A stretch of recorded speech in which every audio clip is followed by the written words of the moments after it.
أعوذ بالله من الشيطان الرجيم. بسم الله الرحمن الرحيم. حميم. تنزيل الكتاب من الله العزيز العليم. غافر الذنب وقابل التوب شديد العقاب ذي الطول لا إله إلا هو إليه المصير. ما يجادل في آيات الله إلا الذين كفروا فلا يغررك تقلبهم في البلاد. كذبت قبلهم قوم نوح والأحزاب من بعدهم وهمت كل أمة برسولهم ليأخذوه. السلام عليكم ورحمة الله. بسم الله الرحمن الرحيم. الحمد لله رب العالمين. الصلاة والسلام على أشرف المرسلين وعلى آله وأصحابه أجمعين. أما بعد. أعوذ بالله من الشيطان الرجيم. بسم الله الرحمن الرحيم. وإن كنتم في ريب مما نزلنا على عبدنا فأتوا بسورة من مثله وادعوا شهداءكم من دون الله إن كنتم صادقين. فإن لم تفعلوا ولن تفعلوا فاتقوا النار التي وقودها الناس والحجارة أعدت للكافرين. വേദിയിലും സദസ്സിലുമിരിക്കുന്ന സഹോദരങ്ങളെ, ISM വിജ്ഞാനവേദിയോടനുബന്ധിച്ച് വിജ്ഞാനവേദിയുടെ ഭാഗമായി സംഘടിപ്പിക്കപ്പെട്ടിട്ടുള്ള ഈ പഠന സെഷനിൽ ഖുർആൻ വെല്ലുവിളികൾ കാലഘട്ടങ്ങളിലൂടെ എന്ന വിഷയത്തെക്കുറിച്ച്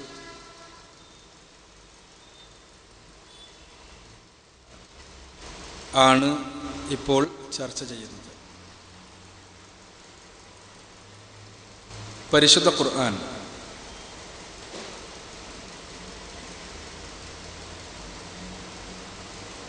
എന്താണ് ഖുർആൻ എന്നത് മുതൽ ആരംഭിക്കേണ്ടതുണ്ട് ഈ പഠനം എന്നെനിക്ക് തോന്നുന്നു. ഖുർആനിനെ സവിശേഷമാക്കുന്നത് എന്ത് എന്ന പ്രശ്നത്തിന് ഉത്തരം കണ്ടെത്തുവാനും പരിശുദ്ധ ഖുർആനിനെതിരെയുള്ള വെല്ലുവിളികൾ ഉണ്ടോ എന്ന് പരിശോധിക്കുവാനും അടിസ്ഥാനപരമായി എന്താണ് ഖുർആൻ എന്ന് നമ്മൾ അറിയേണ്ടതുണ്ട്. പരിശുദ്ധ ഖുർആൻ അതിനെ പരിചയപ്പെടുത്തുന്നത് പ്രധാനമായും 3 തലങ്ങളിൽ നിന്നുകൊണ്ടാണ്. ഒന്നാമത്തേത്, അത് സർവേശ്വരനായ തമ്പുരാന്റെ വചനങ്ങളാണ് എന്നുള്ളതാണ്. ഖുർആന്റെ ഒന്നാമത്തെ സവിശേഷത ഈ പ്രപഞ്ചത്തെ പടച്ചു പരിപാലിക്കുന്ന തമ്പുരാന്റെ വചനങ്ങളാണ് ഖുർആൻ എന്നുള്ളത്. അലിഫ് ലാം മീം തൻസീലുൽ കിതാബ് ലാ റൈബ ഫീഹി മിൻ റബ്ബിൽ ആലമീൻ. ഖുർആനിലെ 32-ാമത്തെ അധ്യായം സൂറത്തു സജദയിലെ 1-2 വചനങ്ങൾ. തീർച്ചയായും ഈ ഗ്രന്ഥം അവതരിപ്പിക്കപ്പെട്ടിട്ടുള്ളത് സംശയമൊന്നുമില്ല സർവലോക രക്ഷിതാവായ തമ്പുരാനിൽ നിന്നാകുന്നു. യഥാർത്ഥത്തിൽ ഭൂമിയിൽ നിലനിൽക്കുന്ന ഒരേ ഒരു സ്രോതസ് സർവശക്തനായ തമ്പുരാനിൽ നിന്നുള്ളതാണ് എന്ന് ആവർത്തിച്ച് പ്രഖ്യാപിച്ചുകൊണ്ട് നിലനിൽക്കുന്ന ഒരേ ഒരു ഗ്രന്ഥമാണ് ഖുർആൻ. അനവധി തവണ ഖുർആൻ അത് പ്രഖ്യാപിച്ചുകൊണ്ടേയിരിക്കുന്നു. ഖുർആനിലെ 26-ാമത്തെ അധ്യായം സൂറത്തു ശുഅറയിലെ 192-ാമത്തെ വചനത്തിൽ വഇന്നഹു തൻസീൽ റബ്ബിൽ ആലമീൻ. ഖുർആനിലെ 36-ാമത്തെ അധ്യായം സൂറത്തു യാസീനിലെ ആദ്യത്തെ 5 വചനങ്ങളിൽ യാസീൻ വൽ ഖുർആനിൽ ഹക്കീം ഇന്നക ലമിനൽ മുർസലീൻ അലാ സിറാത്തിൽ മുസ്തഖീം തൻസീലൽ അസീസിർ റഹീം. 55-ാമത്തെ അധ്യായം സൂറത്ത് റഹ്മാനിലെ ആദ്യത്തെ 2 വചനങ്ങളിൽ അർ-റഹ്മാൻ അല്ലമൽ ഖുർആൻ. ഇങ്ങനെ നിരവധി വചനങ്ങളിലൂടെ സർവേശ്വരനായ തമ്പുരാന്റെ അടുത്തു നിന്നുള്ളതാണ് എന്ന് ഖുർആൻ സ്വയം പ്രഖ്യാപിക്കുന്നു. ഖുർആനിനെ മറ്റ് ഗ്രന്ഥങ്ങളിൽ നിന്ന്, അത് വേദഗ്രന്ഥമാകട്ടെ അല്ലാതിരിക്കട്ടെ, മറ്റ് ഗ്രന്ഥങ്ങളിൽ നിന്നെല്ലാം വേർതിരിച്ച് നിർത്തുന്ന ഒരു സവിശേഷത കൂടിയാണിത്. സ്വയം പ്രഖ്യാപിക്കുന്നു അത് ദൈവികമാണ് എന്നുള്ളത്. ഖുർആൻ ഒന്നാമതായി ദൈവം തമ്പുരാന്റെ, സർവശക്തനായ തമ്പുരാനിൽ നിന്ന് അവതരിപ്പിക്കപ്പെട്ട ഗ്രന്ഥമാണ്. രണ്ടാമതായി സർവശക്തനായ തമ്പുരാൻ പരിശുദ്ധ ഖുർആനിൽ അവതരിപ്പിച്ചിട്ടുള്ളത് മനുഷ്യർക്ക് മാർഗദർശനം ചെയ്യുവാൻ വേണ്ടിയാണ്.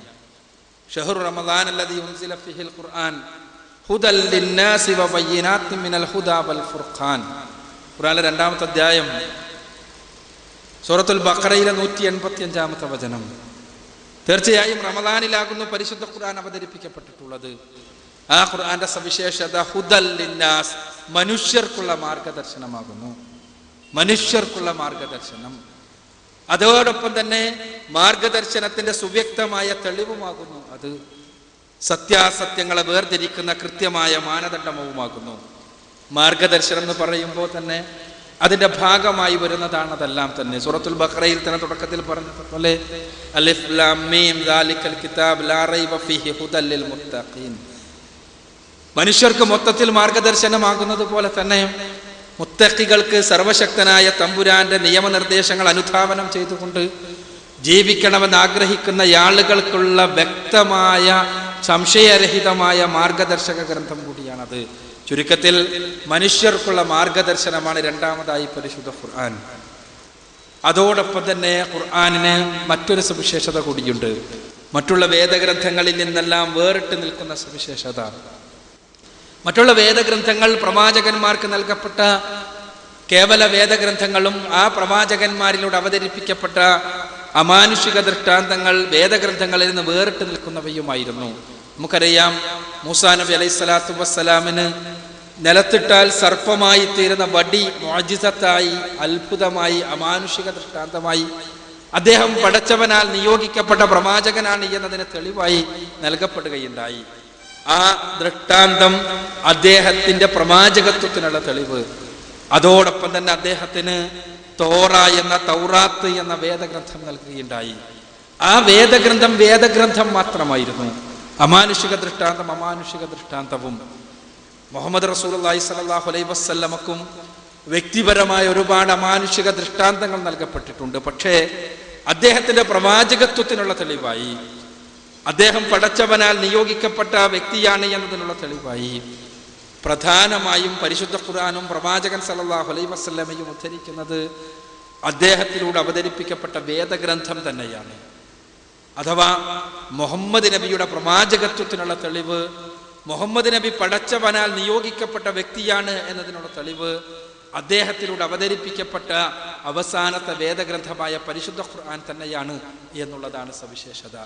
ഖുർആൻ അത് തെളിവാണ് എന്നുള്ളത് കൊണ്ട് തന്നെ വെല്ലുവിളിച്ചുകൊണ്ടാണ് ആ തെളിവിനെ അവതരിപ്പിക്കുന്നത്. അതാണ് എന്റെ സംസാരത്തിന്റെ തുടക്കത്തിൽ ഓതിവെച്ച വചനങ്ങളിൽ നാം മനസ്സിലാക്കിയത്. ഖുർആനിലെ 2-ാമത്തെ അധ്യായം സൂറത്തുൽ ബഖറയിലെ 23-24 വചനങ്ങളിൽ വഇൻ കുൻതും ഫീ റൈബിൻ മിമ്മാ നസ്സൽനാ അലാ അബ്ദിനാ ഫഅ്തു ബിസൂറത്തിൻ മിൻ മിസ്ലിഹി വദഉ ശുഹദാഅക്കും മിൻ ദൂനില്ലാഹി ഇൻ കുൻതും സ്വാദിഖീൻ ഫഇൻ ലൻ തഫ്അലൂ വലൻ തഫ്അലൂ ഫത്തഖുൻ നാർ അല്ലതി വഖൂദുഹാ അന്നാസു വൽ ഹിജാറ ഉഇദത്ത് ലിൽ കാഫിരീൻ.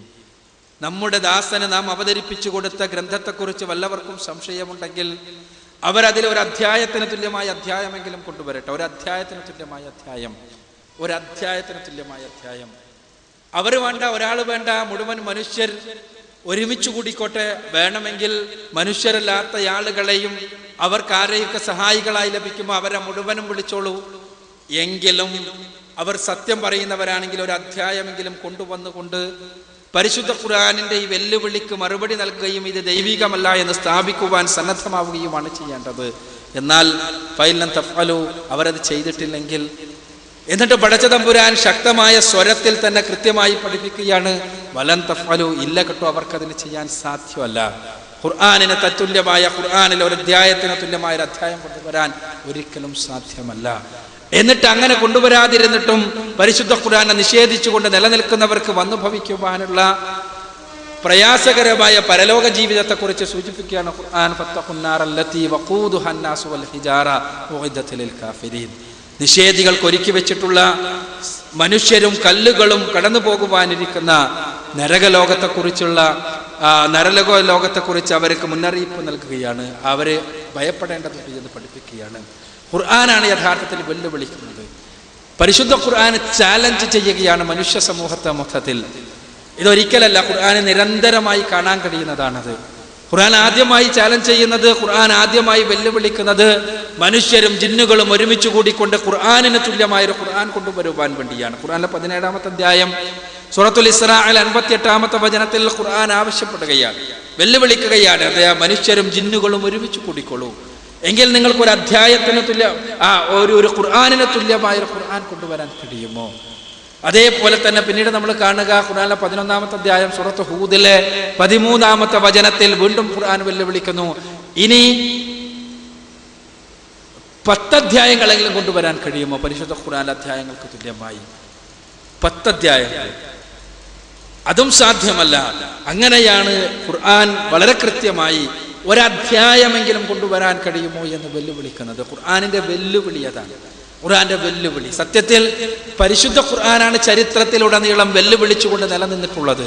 ഖുർആനിനെ സത്യസന്ധമായി പറഞ്ഞാൽ, വസ്തുനിഷ്ഠമായി പറഞ്ഞാൽ, ചരിത്ര കാലഘട്ടത്തിൽ എവിടെയെങ്കിലും പരിശുദ്ധ ഖുർആനിന് വസ്തുനിഷ്ഠമായൊരു വെല്ലുവിളി നേരിടേണ്ടി വന്നിട്ടുണ്ടോ എന്ന് ചോദിച്ചാൽ ഇല്ല എന്നാണ് ഉത്തരം. ഇന്നും പരിശുദ്ധ ഖുർആൻ അജയ്യമായി നടത്തുന്ന വെല്ലുവിളികൾക്ക് മറുപടി നൽകുവാൻ ഖുർആനിന്റെ ശാസ്ത്രവും പ്രകടിപ്പിക്കുന്ന ആളുകൾക്ക് കഴിയുന്നില്ല എന്നല്ലാതെ ഖുർആനിനെതിരെ ഒരു വെല്ലുവിളി, ചാലഞ്ച് എന്ന് പറയുമ്പോൾ ആ ചാലഞ്ച് വസ്തുനിഷ്ഠമാകണം. അതോടൊപ്പം തന്നെ നിലനിൽക്കുവാൻ അർഹതയില്ലാത്ത വിധം അതിനെ തകർക്കുവാൻ പര്യാപ്തമെങ്കിലുമാകണം. ആ രൂപത്തിലുള്ളൊരു ചാലഞ്ച് പരിശുദ്ധ ഖുർആനിനെതിരെ കഴിഞ്ഞ 14 നൂറ്റാണ്ട് കാലമായി ഉണ്ടായിട്ടില്ല എന്നുള്ളതാണ് സത്യം. ഖുർആനിനെതിരെ ചില പടക്കങ്ങൾ പൊട്ടുന്നു എന്നത് ഒഴിച്ചു നിർത്തിയാൽ ആ രംഗത്ത് കാര്യമായിട്ടൊന്നുമില്ല എന്നുള്ളതാണ് സത്യം. ഈ കാര്യം തന്നെ നോക്കുക. പരിശുദ്ധ ഖുർആൻ ഈ വെല്ലുവിളി ഉന്നയിക്കുന്നത് 14 നൂറ്റാണ്ടുകൾക്ക് മുമ്പ് അറബ്യൻ സാഹിത്യ തറവാട്ടിലെ തമ്പുരാന്മാരുടെ മുന്നിലാണ്. അറബ്യൻ സാഹിത്യ തറവാട്ടിലെ തമ്പുരാന്മാർ, അവരുടെ മുന്നിലാണ് ഈ വെല്ലുവിളി ഉന്നയിക്കുന്നത്. ഇന്നും 14 നൂറ്റാണ്ടുകൾക്ക് മുമ്പുള്ള അറബി സാഹിത്യത്തിലെ മഹത്തായ കൃതികൾ ഇന്നും പഠനത്തിന്, സാഹിത്യ പഠനത്തിന് നിമിത്തമാക്കുന്ന കാലഘട്ടമാണ് എന്നുള്ളതാണ് സത്യം. ആ രൂപത്തിൽ സാഹിത്യ തറവാട്ടിലെ തമ്പുരാക്കന്മാരുടെ ഇടയിലാണ് പരിശുദ്ധ ഖുർആന്റെ വെല്ലുവിളി. ആ വെല്ലുവിളിക്ക് അന്നവർക്ക് ഉത്തരം നൽകാൻ പരിശ്രമിച്ചു. അവരിൽ പലരും പരിശ്രമിച്ചു നോക്കി, പക്ഷേ പരാജയപ്പെട്ടു. നമുക്കറിയാം ചരിത്രത്തിൽ എന്താണ് ഖുർആന്റെ ഭാഷയുടെ സവിശേഷത. അതെല്ലാം വളരെ അടിസ്ഥാനപരമായി ഭാഷാശാസ്ത്രജ്ഞന്മാർ കൈകാര്യം ചെയ്യേണ്ടതാണ്. പക്ഷേ ഖുർആനിനെ പഠനവിധേയമാക്കിയിട്ടുള്ള, ഭാഷാപരമായി പഠിച്ചിട്ടുള്ള, ഖുർആനെ വിമർശിക്കുവാൻ വേണ്ടി പരിശ്രമിച്ചിട്ടുള്ള, അറബി ഭാഷ പഠിച്ചിട്ടുള്ള ഓറിയന്റലിസ്റ്റുകൾ പരിശുദ്ധ ഖുർആനെ ആസ്വാദനം നടത്തുമ്പോൾ നമ്മൾ കാണാൻ കഴിയുന്നൊരു സത്യമുണ്ട്. അവർക്ക് പോലും ഖുർആൻ ദൈവികമല്ല എന്ന് സ്ഥാപിക്കുവാൻ വേണ്ടി പരിശ്രമിക്കുന്നവർ, പരിശുദ്ധ ഖുർആൻ ശരിയല്ല എന്ന് പറയുന്നവർ, ഖുർആനിന്റെ സന്ദേശം യഥാർത്ഥത്തിൽ ദൈവികമല്ല എന്ന് സ്ഥാപിക്കുവാൻ വേണ്ടി ശ്രമിക്കുന്നവർ, ഖുർആൻ കാലത്തിന് അനുയോജ്യമല്ല എന്ന് പഠിപ്പിക്കുവാൻ വേണ്ടി പരിശ്രമിക്കുന്നവർ, അവർക്ക് പോലും ഖുർആന്റെ ഭാഷാപരമായ അജയ്യതയെ കുറിച്ച് താഴ്ത്തി സംസാരിക്കുവാൻ കഴിയുന്നില്ല എന്നുള്ളതാണ് അത്തരം രചനകൾ നമുക്ക് പരിശോധിച്ചാൽ കാണാൻ കഴിയുക. നമുക്ക് ആ രംഗത്തുള്ള അനവധി രചനകൾ കാണാൻ കഴിയും. പരിശുദ്ധ ഖുർആൻ വളരെ ചുരുക്കിയ വാക്കുകളിൽ, ചുരുങ്ങിയ പദങ്ങളിൽ അതുദ്ദേശിക്കുന്ന ആശയം വളരെ സമർത്ഥമായി ശ്രോതാവിന്റെ മനസ്സിലേക്ക് ഇട്ടുകൊടുക്കുന്നു. അതോടൊപ്പം തന്നെ അതിന് സാഹിത്യകൃതി എന്നുള്ള നിലക്ക് സാഹിത്യം സാർത്ഥകമാക്കണമെങ്കിൽ കളവ് പറയണം എന്നുള്ളതൊരു വസ്തുതയാണ്. സാഹിത്യമാകണമെങ്കിൽ സാഹിത്യം അർത്ഥപൂർണമാകണമെങ്കിൽ, സാഹിത്യത്തിന് ജീവൻ ഉണ്ടാകണമെങ്കിൽ, സാഹിത്യം ആളുകളാൽ വായിക്കപ്പെടണമെങ്കിൽ അതിൽ അസത്യത്തിന്റെ മേമ്പൊടി ഉണ്ടാകണം എന്നുള്ളതൊരു സത്യം. ഏത് സാഹിത്യത്തെയും നമുക്ക് അങ്ങനെ കാണാൻ കഴിയും. എന്നാൽ ഒരല്പമെങ്കിലും കളവ് പറയാതെ, ചുരുക്കമായിട്ടെങ്കിലും ഏതെങ്കിലും ഒരർത്ഥത്തിൽ ഒരു എക്സാജറേഷൻ, ഒരു അതിവർണനയില്ലാതെ പരിശുദ്ധ ഖുർആൻ കൃത്യമായി പറയുന്നു. വരണ്ട വിഷയങ്ങളായി ലോകം മുഴുവനും അംഗീകരിച്ചു വരുന്ന ദൈവമാണ് ഖുർആനിന്റെ പ്രധാനപ്പെട്ട പ്രമേയങ്ങളിലൊന്ന്. മറ്റൊരു പ്രമേയം പരിശുദ്ധ ഖുർആനിൻ്റെത് മരണാനന്തര ജീവിതമാണ്. വരണ്ട വിഷയം തന്നെ, ലോകത്തിന്റെ മുന്നിൽ വരണ്ട വിഷയങ്ങളാണ് അവയെല്ലാം. മറ്റൊന്ന് ഖുർആനിന് പറയാനുള്ള ധാർമ്മിക ജീവിത പദ്ധതിയെ കുറിച്ചാണ്. ധാർമ്മിക ജീവിത പദ്ധതി എന്ന് പറഞ്ഞാൽ തന്നെ വിലക്കുകൾക്കുള്ളിലുള്ള ജീവിതമാണ്. വിലക്കുകൾക്ക് പുറത്തേക്ക് പോകുമ്പോഴാണ് സാഹിത്യം ജീവനുള്ളതാകുന്നത്. വിലക്കുകൾക്കുള്ളിലാകുമ്പോൾ ആ സാഹിത്യത്തിന് ജീവനില്ല. അങ്ങനെയുള്ള വിലക്കുകൾക്ക് പുറത്തു പോകേണ്ട സാഹിത്യത്തിന്റെ സങ്കേതങ്ങൾ ഉപയോഗിച്ച് വിലക്കുകളെ നിർമ്മിച്ച് പരിശുദ്ധ ഖുർആൻ നിലനിർത്തുകയാണ്. ഒരിക്കലും വരണ്ടത് എന്ന് പറയപ്പെടുന്ന വിഷയങ്ങൾ ഉപയോഗിക്കുമ്പോഴും പരിശുദ്ധ ഖുർആന്റെ ഭാഷ ചൈതന്യത്തോടു കൂടി നിലനിൽക്കുന്നു. പതിനായിരക്കണക്കിന് തവണ വായിച്ചു കൊണ്ടിരുന്നാലും പരിശുദ്ധ ഖുർആൻ ഒരിക്കലും ഒരാൾക്കും മടുപ്പ് അനുഭവിപ്പിക്കുന്നില്ല. ഖുർആന്റെ പരിവർത്തിപ്പിക്കുവാനുള്ള കഴിവ് അതിനേക്കാളും സവിശേഷമാണ്. ഖുർആൻ പരിവർത്തിപ്പിക്കുകയാണ് മനുഷ്യരെ. സാഹിത്യം പലപ്പോഴും വൈകാരികമായ മുന്നേറ്റങ്ങളല്ലാതെ വിചാരപരമായ മാറ്റങ്ങൾ ഉണ്ടാക്കുവാൻ സാഹിത്യങ്ങൾക്ക് കഴിയാറില്ല. വിചാരപരമായ മാറ്റങ്ങൾ ഉണ്ടാകണമെങ്കിൽ മനുഷ്യന്റെ മസ്തിഷ്കത്തിന്റെ അഗാധ ധാരകളിലേക്ക് ആശയത്തിന്റെ സംവേദനം നടക്കണം. അതിനു പകരം സാഹിത്യം എന്ന് പറയുമ്പോൾ ഒരു ഗാനമാണെങ്കിലും നോവലാണെങ്കിലും അല്ലെങ്കിൽ സർഗാത്മക സാഹിത്യം എന്ന് നമ്മൾ പേരിട്ട് വിളിക്കുന്ന ക്രിയേറ്റീവ് ലിറ്ററേച്ചർ എന്ന് പറയപ്പെടുന്ന എന്ത് തന്നെ എടുത്താലും അത് മനുഷ്യ മസ്തിഷ്കത്തിന്റെ അഗാധ തലങ്ങളിൽ പരിവർത്തനങ്ങൾ ഉണ്ടാകുവാൻ പര്യാപ്തമായതല്ല. മറിച്ച് അതിന് വൈകാരികമായ കേവലമായ ചില പ്രതികരണങ്ങൾ ഉണ്ടാക്കുവാനേ അതിന് സാധിക്കുകയുള്ളൂ. എന്നാൽ മനുഷ്യ മസ്തിഷ്കത്തിന്റെ അഗാധ തലങ്ങളിൽ പരിവർത്തനങ്ങൾ ഉണ്ടാക്കുകയാണ് പരിശുദ്ധ ഖുർആൻ. ഖുർആന്റെ സവിശേഷത നമുക്കറിയാം. പരിശുദ്ധ ഖുർആനിന്റെ ആ ആകർഷണീയതക്ക് മുന്നിൽ പിടിച്ചു നിൽക്കുവാൻ കഴിയാത്തത് കൊണ്ടാണ് പലർക്കും ഇസ്ലാം സ്വീകരിക്കേണ്ടി വന്നത്. ഇസ്ലാമിക ചരിത്രത്തിൽ നമുക്ക് ആദ്യ കാലഘട്ടത്തിലും പിൽക്കാലഘട്ടത്തിലുമെല്ലാം കാണാൻ കഴിയുന്ന വസ്തുതയാണ്. അത് ഇന്നും ആവർത്തിച്ചു കൊണ്ടിരിക്കുന്നുമുണ്ട്. പരിശുദ്ധ ഖുർആന്റെ ആകർഷണീയതയിൽ, ഖുർആനിന്റെ മാസ്മരികതയിൽ, അതിൽ നിന്ന് തെറ്റിപ്പോകാൻ സാധ്യമല്ലാത്ത വിധം നമ്മളെ ഏറെ പ്രസിദ്ധമായ ചരിത്രമാണ് ഉമർ റളിയല്ലാഹു അൻഹുവിന്റെ ചരിത്രം. ഉമർ റളിയല്ലാഹു അൻഹുവിന്റെ ചരിത്രം പ്രസിദ്ധമാണ്. പ്രവാചകൻ സല്ലല്ലാഹു അലൈഹി വസല്ലമയെ നാട്ടിൽ ഭിന്നിപ്പുണ്ടാക്കുന്നവൻ, പരമ്പരാഗതമായി ശീലിച്ചു പോന്ന പഠിച്ചു പോന്ന ആശയങ്ങളെ മുഴുവനും തന്നെ തള്ളിപ്പറഞ്ഞുകൊണ്ട് പാരമ്പര്യത്തെ വെല്ലുവിളിക്കുന്നവൻ, അവന്റെ തലയെടുത്തിട്ട് തന്നെ കാര്യം എന്ന് പറഞ്ഞ് വാളൂരിയ ഉമർ റളിയല്ലാഹു അൻഹു,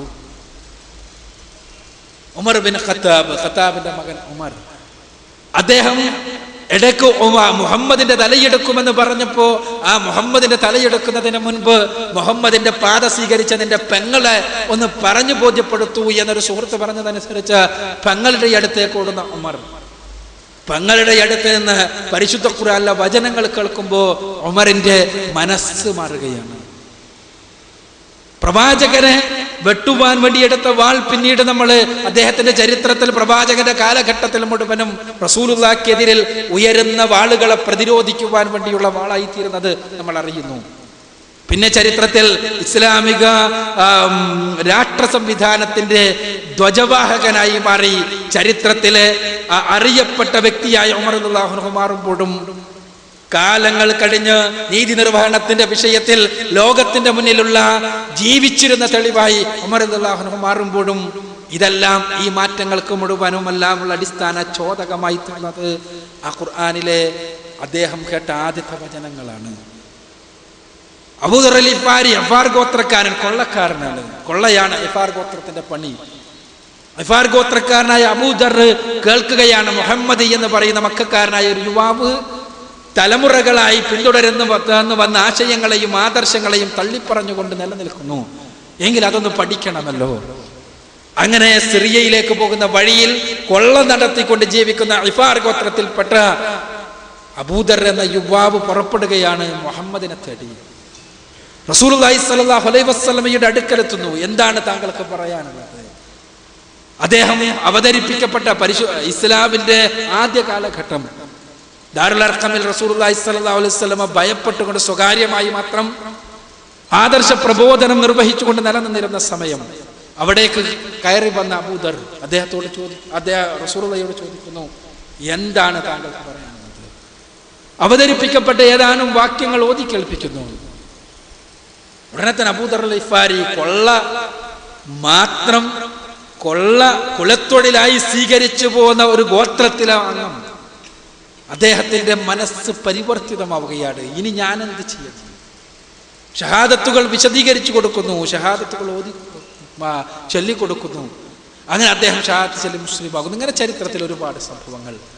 എന്തിനധികം പരിശുദ്ധ ഖുർആന്റെ ആകർഷണീയതയിൽ, പരിശുദ്ധ ഖുർആന്റെ മാസ്മരികതയിൽപ്പെട്ട് ശത്രുക്കൾ പോലും ഖുർആനിന്റെ കൽപ്പന അനുസരിക്കുന്ന അവസ്ഥാവിശേഷം ചരിത്രത്തിൽ ഒരുപാടുണ്ടായിട്ടുണ്ട്. അതാണ് ഖുർആനിന്റെ സവിശേഷത.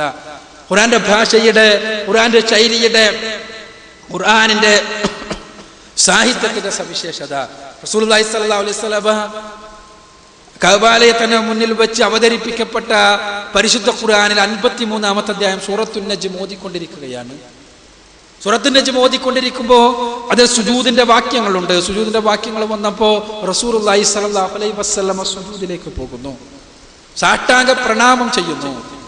ഉടനെ തന്നെ അവിടെ കൂടിയവർ, പരിശുദ്ധ ഖുർആൻ എന്ത് മുഹമ്മദിന് പറയാനുണ്ടെന്ന് കേൾക്കാൻ കൂടിയവർ മക്കാ മുശ്രിക്കുകൾ, മുസ്ലിങ്ങളല്ലാത്തവർ, മുസ്ലിങ്ങൾ വളരെ ചുരുക്കം, പ്രവാചകൻ സല്ലല്ലാഹു അലൈഹി വസല്ലമ സാഷ്ടാംഗ പ്രണാമത്തിൽ വീണ ഉടനെ തന്നെ അവരെല്ലാവരും സാഷ്ടാംഗം ചെയ്യുകയാണ് ഖുർആനിനനുസൃതമായി.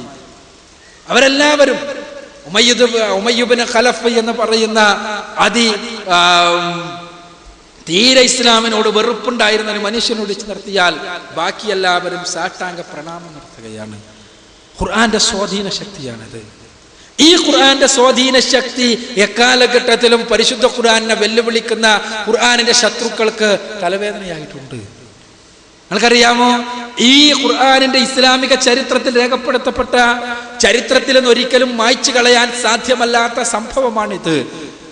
മുശ്രിക്കുകളടക്കം, ഇസ്ലാമിന്റെ ശത്രുക്കളടക്കം പരിശുദ്ധ ഖുർആനിന്റെ കൽപ്പനയെ അവരറിയാതെ അനുധാവനം ചെയ്യുക അത്രത്തോളം മാസ്മരികമായിരുന്നു, അത്രത്തോളം അടിസ്ഥാനപരമായിരുന്നു ഖുർആന്റെ സ്വാധീന ശക്തി എന്നർത്ഥം. ഇത് ചരിത്രത്തിൽ നിന്ന് മായ്ച്ചു കളയാൻ ആദ്യ കാലഘട്ടം മുതൽക്ക് തന്നെ പരിശ്രമം ആരംഭിച്ചിട്ടുണ്ട്. ചരിത്രത്തെ നമുക്ക് കാണാൻ കഴിയും.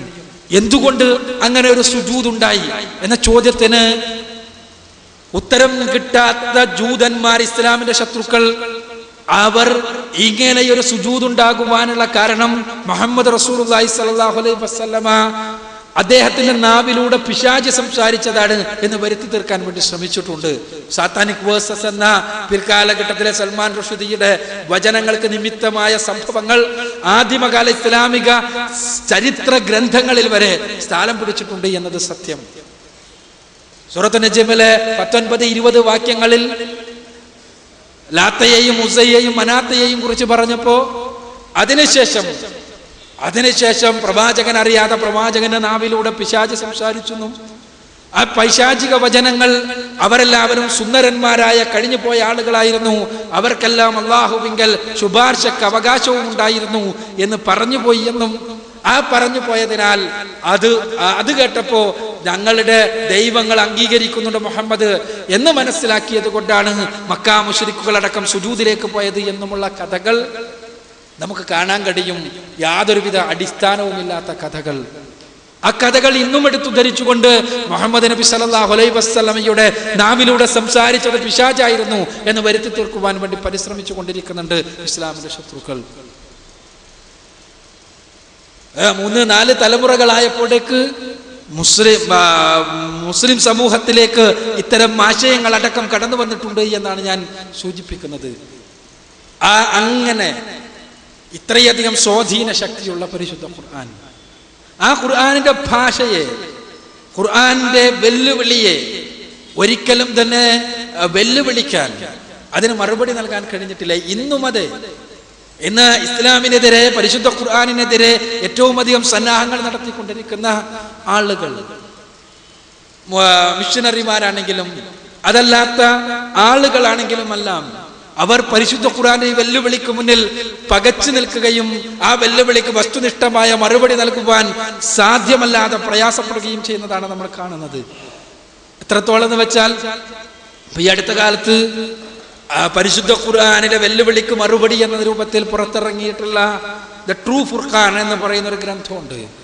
ആ ഗ്രന്ഥം ഖുർആനുമായി താരതമ്യത്തിന് പോലും അർഹമല്ലാത്ത വിധം നമുക്ക് പരിശോധിച്ചാൽ കാണാൻ കഴിയും. ഖുർആനിക സങ്കേതങ്ങളെ കടമെടുത്തുകൊണ്ട് ഒരു ഡോക്ടർ അനീഷ റോഷിന്റെ എന്ന് പറയുന്ന അറബിയിൽ ഡോക്ടറേറ്റ് ഉള്ള ഒരു അറബി പണ്ഡിതന്റെ, ക്രൈസ്തവ പണ്ഡിതന്റെ പരിശ്രമ ഫലമായി ഒരു വേഴ്സറ്റൈൽ പ്രോസ്, ഖുർആന്റെ ശൈലി സാധാരണ രണ്ട് ശൈലികളാണ് ഉണ്ടാവുക. ഒന്നുകിൽ അത് പദ്യാത്മകമായിരിക്കും, അല്ലെങ്കിൽ ഗദ്യാത്മകമായിരിക്കും. ഖുർആൻ പദ്യഗദ്യാത്മകമാണ്, വേഴ്സറ്റൈൽ പ്രോസ് എന്ന് പറയും ഇംഗ്ലീഷിൽ. ആ വേഴ്സറ്റൈൽ പ്രോസ് സ്റ്റൈൽ അദ്ദേഹം എന്തോ എഴുതി എന്നല്ലാതെ അതിനപ്പുറത്ത് യാതൊന്നുമില്ല എന്ന് മാത്രമല്ല, ആ എഴുതിയ ആൾക്ക് തന്നെ ആദ്യം വെബ്സൈറ്റിൽ പ്രസിദ്ധീകരിച്ചപ്പോ പലപ്പോഴും അത് മാറ്റി മാറ്റി തിരുത്തി പ്രസിദ്ധീകരിക്കേണ്ടി വന്നു എന്നതും ചരിത്രം തന്നെ. പറഞ്ഞു വരുന്നത്, ഇത്തരം വെല്ലുവിളികൾ അന്നത്തേതുപോലെ ഇന്നും നടക്കുന്നു. പക്ഷേ പരിശുദ്ധ ഖുർആന്റെ ഉജ്ജ്വല പ്രകാശത്തിന് മുന്നിൽ അത്തരം കാര്യങ്ങളൊന്നും ഒരു വെല്ലുവിളി എന്ന് പറയാൻ പോലും സാധ്യമല്ലാത്ത വിധം കരിഞ്ഞു പോകുന്നു എന്നുള്ളതാണ് സത്യം. അതേപോലെ തന്നെ ഖുർആൻ പറഞ്ഞു വെച്ച കാര്യങ്ങളുണ്ട്, നമുക്കറിയാം. പരിശുദ്ധ ഖുർആൻ പറഞ്ഞു വെച്ച കാര്യങ്ങൾ, ഖുർആൻ ശക്തമായി പറഞ്ഞ കാര്യങ്ങൾ, ഖുർആന്റെ ആശയപരമായ ആ ഇന്റഗ്രിറ്റിയെ കുറിച്ച്, ആ ആശയപരമായ പരിശുദ്ധ ഖുർആന്റെ സമഗ്രതയെ കുറിച്ച് പറഞ്ഞു വെച്ച കാര്യങ്ങൾ നോക്കുക.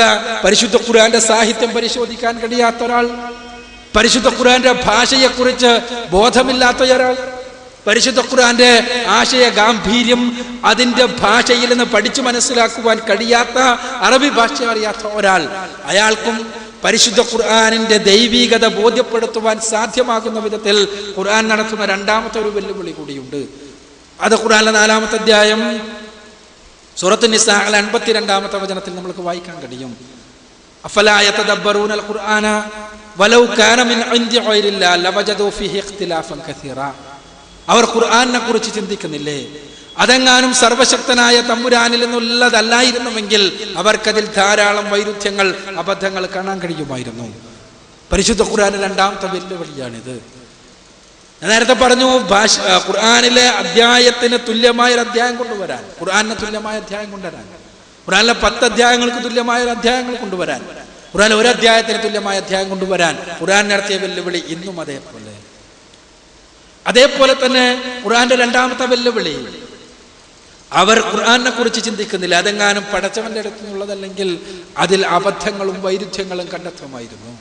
ഖുർആനിൽ അബദ്ധങ്ങളില്ല, വൈരുദ്ധ്യങ്ങളില്ല. ഖുർആന്റെ ഏറ്റവും വലിയ സവിശേഷത ആർക്കും പരിശോധിക്കാൻ കഴിയുന്നത്. ഖുർആൻ അബദ്ധങ്ങളുണ്ടോ? പരിശോധിക്കാവുന്നതാണ്. ഖുർആനിലെ വൈരുദ്ധ്യങ്ങളുണ്ടോ? പരിശോധിക്കാവുന്നതാണ്. 14 നൂറ്റാണ്ടുകളായി അതിനും പരിശോധനകൾ നടക്കുന്നു, പഠനങ്ങൾ നടക്കുന്നു നിരന്തരമായി. പക്ഷെ ആ പഠന പരിശോധനകൾക്കൊന്നും തന്നെ പോസിറ്റീവായ, അവർക്ക് അനുകൂലമായ ഒരു റിസൾട്ടും നൽകാൻ കഴിഞ്ഞിട്ടില്ല എന്നത് ചരിത്രം നൽകുന്ന മറ്റൊരു പാഠമാണ്. ഖുർആനിലെ അബദ്ധങ്ങൾ, വൈരുദ്ധ്യങ്ങൾ ഇന്നും കണ്ടുപിടിക്കാൻ വേണ്ടി മാത്രം വെബ്സൈറ്റുകളുണ്ട്. ഖുർആനിലെ വൈരുദ്ധ്യങ്ങൾ കണ്ടുപിടിക്കാനും വൈരുദ്ധ്യങ്ങളെ പരസ്പരം കൈമാറുവാനും പരിശോധിക്കുവാനും അങ്ങനെ ലോകത്തെല്ലായിടത്തും എത്തിക്കുവാനും, അങ്ങനെ എത്തിച്ച് അവിടങ്ങളിൽ എല്ലാമുള്ള മുസ്ലിങ്ങളുടെ ഇടയിലേക്ക് ഇറങ്ങിച്ചെന്ന് അവരെ മുഴുവനും കൺഫ്യൂസ് ചെയ്യുവാനും അവരെ മുഴുവനും ആശയക്കുഴപ്പത്തിലാക്കുവാനും വേണ്ടി തന്നെയുള്ള ശക്തമായ നെറ്റുകൾ, ശക്തമായ വലക്കണ്ണികൾ ലോകവ്യാപകമായി തന്നെ ഇൻഫർമേഷൻ ഹൈവേയിലൂടെ നിലനിൽക്കുന്നുണ്ട്. പക്ഷെ അള്ളാഹുവിന്റെ അനുഗ്രഹത്താൽ ഒരു വൈരുദ്ധ്യം പോലും, അവർ പറയുന്ന ഒരു വൈരുദ്ധ്യം പോലും അവർ കണ്ടുപിടിച്ച, ഗവേഷണങ്ങൾ നടത്തി കണ്ടുപിടിച്ച് ഇങ്ങനെയുള്ള ഏറ്റവും വലിയ സാങ്കേതിക കഴിവുകളെ ഉപയോഗപ്പെടുത്തി പരസ്പരം ചർച്ച ചെയ്ത് പഠിച്ച് മനസ്സിലാക്കി കണ്ടുപിടിച്ച് ഗവേഷണം ചെയ്ത വൈരുദ്ധ്യങ്ങളിൽ ഒന്ന് പോലും വസ്തുനിഷ്ഠമാണ് എന്ന് പറയാൻ സാധ്യമല്ലാത്ത വിധം ഖുർആനിന്റെ ഉജ്ജ്വലമായ പ്രകാശത്തിന് മുന്നിൽ കരിഞ്ഞു പോകുന്നതാണ് നമ്മൾ കാണുക. അത്തരം വെബ്സൈറ്റുകൾ നിരവധി വൈരുദ്ധ്യങ്ങളാണ്, അനവധി വൈരുദ്ധ്യങ്ങൾ പരിശോധിച്ച് നോക്കിയാൽ കാണാൻ കഴിയും. അത് നമ്മൾക്ക് പോലും ഖുർആന്റെ മൗലികത എന്ന ഗ്രന്ഥത്തിലെ 2-ാമത്തെ വാള്യത്തിൽ 2-ാം ഭാഗത്തിൽ ആ ഖുർആനിൽ ആരോപിക്കപ്പെട്ട വൈരുദ്ധ്യങ്ങളുടെ വസ്തുതകൾ പരിശോധിക്കുന്നുണ്ട് വിശദമായി. ഇത്തരം ഒരു വേദിയിൽ അത് ഓരോന്നും എടുത്ത് അപഗ്രഥിക്കുക സാധ്യമല്ല. വൈരുദ്ധ്യങ്ങളല്ല, വൈവിധ്യങ്ങളാക്കി തെറ്റിദ്ധരിപ്പിക്കുകയാണ് പലപ്പോഴും ചെയ്യുന്നത്. അത് പരിശോധിച്ചാൽ തന്നെ മനസ്സിലാവുകയും ചെയ്യും. ആർക്കും പരിശോധിച്ചാൽ മനസ്സിലാക്കാൻ കഴിയുന്ന കാര്യം. വൈവിധ്യങ്ങളെ വൈരുദ്ധ്യങ്ങളാക്കി തെറ്റിദ്ധരിപ്പിക്കുക. വൈവിധ്യങ്ങൾ ഉണ്ടാകും ഗ്രന്ഥത്തിൽ തീർച്ചയായും. ഒരു പിതാവിന് 2 മക്കളുണ്ടെങ്കിൽ ഒരു പിതാവിന്റെ മകൻ ഇന്നയാൾന്ന് ഒരു സ്ഥലത്ത് പറയാം, ഇന്നയാൾന്ന് മറ്റേ സ്ഥലത്ത് പറയാം. വൈരുദ്ധ്യമാവുക ആ പിതാവിന് ഇന്ന മകനേയുള്ളൂ എന്ന് പറയുമ്പോഴാണ്. അവിടെയാണ് വൈരുദ്ധ്യം ഉണ്ടാവുക. അങ്ങനെയാകുമ്പോൾ മറ്റേ സ്ഥലത്ത് വേറൊരാളുടെ പേര് പറയുമ്പോൾ സ്വാഭാവികമായും വൈരുദ്ധ്യമാകും. ഇതേപോലെ വൈരുദ്ധ്യങ്ങളായി തെറ്റിദ്ധരിപ്പിക്കുക എന്നല്ലാതെ പരിശുദ്ധ ഖുർആനിൽ വസ്തുനിഷ്ഠമായി ചൂണ്ടിക്കാണിക്കുവാൻ കഴിയുന്ന ഒരൊറ്റ വൈരുദ്ധ്യം പോലുമില്ല എന്നുള്ളത് സത്യമാണ്, വസ്തുതയാണ്. ഇതുവരെ കഴിഞ്ഞിട്ടില്ല അത് ചൂണ്ടിക്കാണിക്കാൻ. അതേപോലെ തന്നെ ഖുർആനിലെ അബദ്ധങ്ങൾ തേടിയുള്ള അന്വേഷണം കാലങ്ങളായി നടന്നുകൊണ്ടിരിക്കുന്നതാണ്. ഖുർആനിലെ അബദ്ധങ്ങൾ, എത്രയോ അബദ്ധങ്ങൾ ഓരോ സമയം കഴിയുമ്പോഴും ഖുർആനിലെ അബദ്ധങ്ങളാണ്. പരിശുദ്ധ ഖുർആനിലെ ഏറ്റവും വലിയ അബദ്ധം, ഖുർആനിനെതിരെ മലയാള ഭാഷയിൽ ഒരു വിമർശന ഗ്രന്ഥം പുറത്തു വന്നപ്പോ അതേറെ കൊട്ടിഘോഷിക്കുകയുണ്ടായി. മലയാളത്തിൽ 1980കളിലാണ് ഖുർആൻ ഒരു വിമർശന പഠനമെന്ന ശ്രീമാൻ എടമറുകിന്റെ ഗ്രന്ഥം പുറത്തു വന്നത്. ആ ഗ്രന്ഥം വന്നതോടുകൂടി മലയാള ഭാഷയിൽ ഇതാ ഏറ്റവും സമഗ്രമായ ഖുർആൻ വിമർശനം ഇറങ്ങിയിരിക്കുന്നു. ഇനി പരിശുദ്ധ ഖുർആൻ നിലനിൽപ്പില്ല എന്ന രൂപത്തിലുള്ള പ്രചാരണം കേരളത്തിലെ ബുദ്ധിജീവികൾക്കിടയിൽ നിന്ന് ഉയർന്നു. സത്യത്തിൽ ആ പുസ്തകം ഒരു ശുദ്ധ കോപ്പിയടിയായിരുന്നു. അത് വേറെ വശമാണ്, ഞാൻ അതിലേക്ക് കടന്നു പോകുന്നില്ല. പക്ഷേ സൂചിപ്പിക്കുവാനുള്ളത് ആ 1980കളിൽ പരിശുദ്ധ ഖുർആനിൽ വലിയ അബദ്ധങ്ങളായി പറഞ്ഞ കാര്യങ്ങൾ, ഉദാഹരണത്തിന് അദ്ദേഹം എടുത്ത് പറഞ്ഞ കാര്യങ്ങൾ പരിശോധിച്ച് നോക്കുക. ഒരൊറ്റ ഉദാഹരണം പറയട്ടെ ഞാൻ. ഖുർആനിലെ 36-ാമത്തെ അധ്യായം സൂറത്ത് യാസീനിലെ 38-ാമത്തെ വചനത്തിൽ പടച്ച തമ്പുരാൻ പറയുന്നു,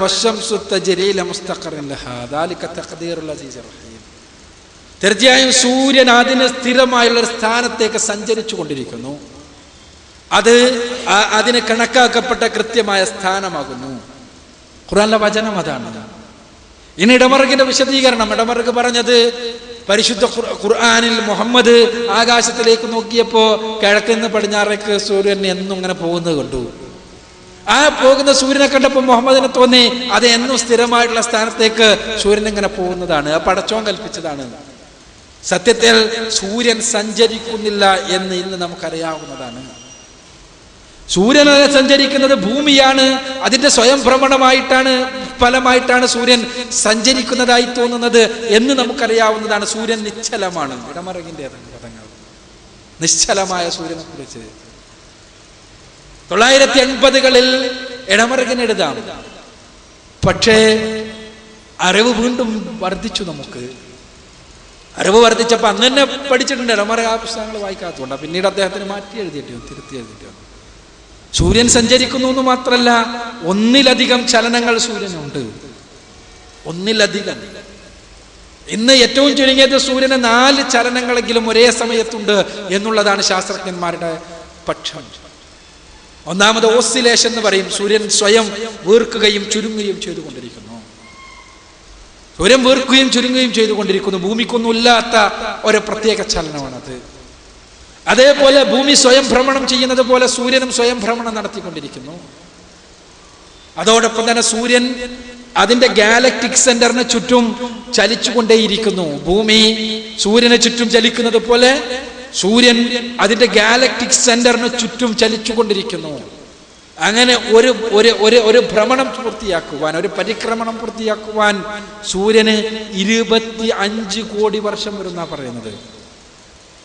എത്ര ഉണ്ടാകും നമ്മുടെ ഗാലക്സി എന്നതിന് മനസ്സിലാക്കാൻ കഴിയും.